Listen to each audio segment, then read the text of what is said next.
ഈ ശ്ലോകത്തിൽ എന്താ പറയുന്നതെന്ന് വെച്ചാൽ, ഹിമവാൻ സ്വന്തം താൻ തന്നെ സൽക്കാര പൂജാദ്രവ്യങ്ങളൊക്കെ എടുത്തുകൊണ്ടുവന്ന മഹാത്മാക്കളായ അവരെ ഉപചരിച്ച് പൂജിച്ച് സന്തോഷിപ്പിച്ച് അവരെ ശുദ്ധ ചരിതന്മാരായ അവരെ മഹാത്മാക്കളെ ആ പാദം കൊണ്ട് കാലടി വെപ്പുകൾ കൊണ്ട് അന്തഃപുരത്തെയും ശുദ്ധീകരിക്കാൻ വേണ്ടി അകത്തേക്ക് കൂട്ടിക്കൊണ്ടുപോയി എന്നാണ് ഈ ശ്ലോകം. വിധിപ്രയുക്ത സൽക്കാരൈഃ സ്വയം മാർഗസ്യ ദർശകഃ സദൈഃ ആക്രമയാമാസ ശുദ്ധാന്തം ശുദ്ധകർമ്മഭിः. വിധിപ്രയുക്ത സൽക്കാരൈഃ സ്വയം മാർഗസ്യ ദർശകഃ സഹ തൈഃ ആക്രമയാമാസ ശുദ്ധാന്തം ശുദ്ധകർമ്മഭിः. സഹ ഹിമവാൻ വിധിപ്രയുക്ത സൽക്കാരൈഃ വിധിപ്രയുക്തങ്ങളായ സൽക്കാരങ്ങളാൽ, വിധിയാവണ്ണം ചെയ്ത സൽക്കാര വിശേഷങ്ങളാൽ, വളരെ അത്യധികം ആദരപൂർവം ചെയ്ത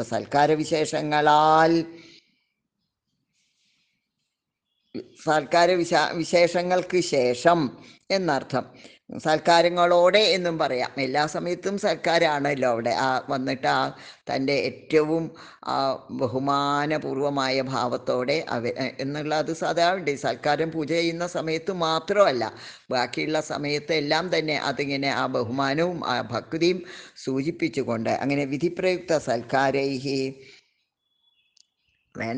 വേണ്ടവണ്ണമുള്ള സൽക്കാരങ്ങളോടെ സ്വയം മാർഗസ്യ ദർശക സ്വന്തം വഴി കാണിച്ചു കൊടുത്തുകൊണ്ട് മാർഗദർശകനായി അന്തഃപുരത്തിലേക്കുള്ള വഴി കാണിക്കാൻ ഉത്സാഹത്തോടെ മുമ്പിൽ തന്നെ സ്വാഗതം ചെയ്തുകൊണ്ട് മുന്നിൽ നടന്നുകൊണ്ട് തൈഹി ശുദ്ധകർമ്മഭിഹി തൈഹി ശുദ്ധാത്മാക്കളായ അവരെ, ശുദ്ധചരിതന്മാരായ അവരെ, മഹാത്മാക്കളായ അവരെ അന്തഃപുരത്തിലേക്ക് ആക്രമയാമാസ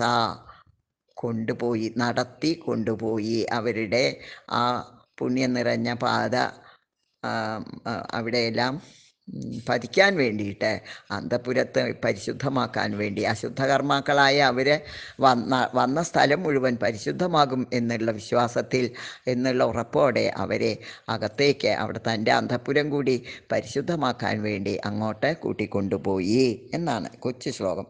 സഹാ വിധിപ്രയുക്ത സൽക്കാരൈഹി സ്വയം മാർഗസ്യ ദർശകഃ ശുദ്ധകർമ്മഭിः തൈः ശുദ്ധചരിതന്മാരായ ശുദ്ധകർമ്മഭിः തൈः ശുദ്ധാന്തം ആക്രമയാമാസ. അദ്ദേഹം വേണ്ടും വണ്ണമുള്ള സൽക്കാരങ്ങൾ ചെയ്ത് സൽക്കാരങ്ങളോടുകൂടെ സ്വന്തം സ്വയം വഴി കാണിച്ച് മുന്നിൽ നടന്നുകൊണ്ട് ശുദ്ധകർമ്മഭിഹി ആ ശുദ്ധാത്മാക്കളായ ശുദ്ധചരിതന്മാരായ അവരാൽ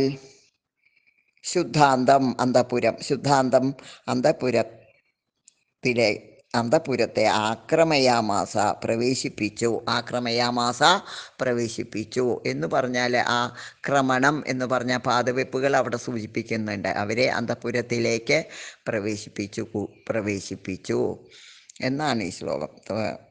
അവരുടെ മാഹാത്മ്യം അറിഞ്ഞ് അവരുടെ ആ ചൈതന്യം, അവരുടെ ആ പ്രഭാപൂരം തൻ്റെ അന്തഃപുരത്തിനെയും കൂടി പരിശുദ്ധമാക്കാൻ വേണ്ടിയിട്ട് വളരെ അപൂർവമായിട്ടുള്ള സന്ദർഭമാണത്. അന്തഃപുരത്തിലേക്ക് സ്വയം കൂട്ടിക്കൊണ്ടുപോയി പ്രവേശിപ്പിച്ചു.